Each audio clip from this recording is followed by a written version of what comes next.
আজকে পুলি পিঠে বানাবো বা সেদ্ধ পিঠে। তো পুলিগুলো আমার করা হয়ে গেছে। এরপর সেদ্ধর জন্য জল বসিয়েছি। এই যে জল, এরকম ফুটো ফুটো থালায় বসিয়ে তারপর পুলিগুলো একটা একটা করে সাজিয়ে দিতে হবে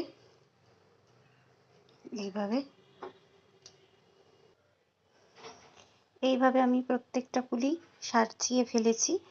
আর থালাটায় আগে একটু সাদা তেল মাখিয়ে নিতে হবে, না হলে যখন সেদ্ধ হয়ে যাবে তখন পুলিগুলো আটকে যাবে। সেই জন্য আমি একটু থালাতে সাদা তেল লাগিয়ে দিয়েছি। এরপর এরকম চাপা দিয়ে পুলিটাকে সেদ্ধ করতে হবে। পুলিগুলো 20 মিনিট পর ফেরত এসেছি। পুলিগুলো সেদ্ধ হয়েছে কিনা ঠিকঠাক সেটা দেখার জন্য। হ্যাঁ,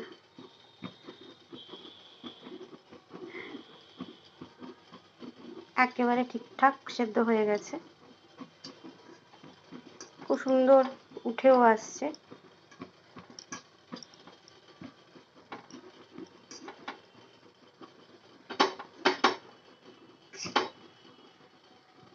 হয়ে গেছে আমার সেদ্ধ পিঠে তৈরি। এবার খেজুরের গুড় দিয়ে এটা খাওয়ার পালা। এবার সেই শুভক্ষণ চলে এসছে। খেজুরের গুড়, তার সাথে আমার বানানো সেই সেদ্ধ পিঠে খেতে দেওয়া হয়েছে। ধোঁয়া ওঠা। এবার শুরু করো তোমরা খাবার। খেয়ে বলো কেমন হয়েছে।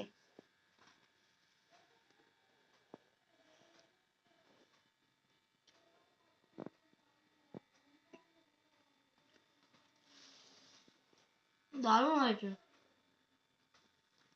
একজনের কাছ থেকে কমেন্টস পেয়ে গেছি, আর একজন খেয়ে কিরাম বলছে। সুস্বাদু। যাকে তাহলে সাকসেস হলাম। Thank you so much.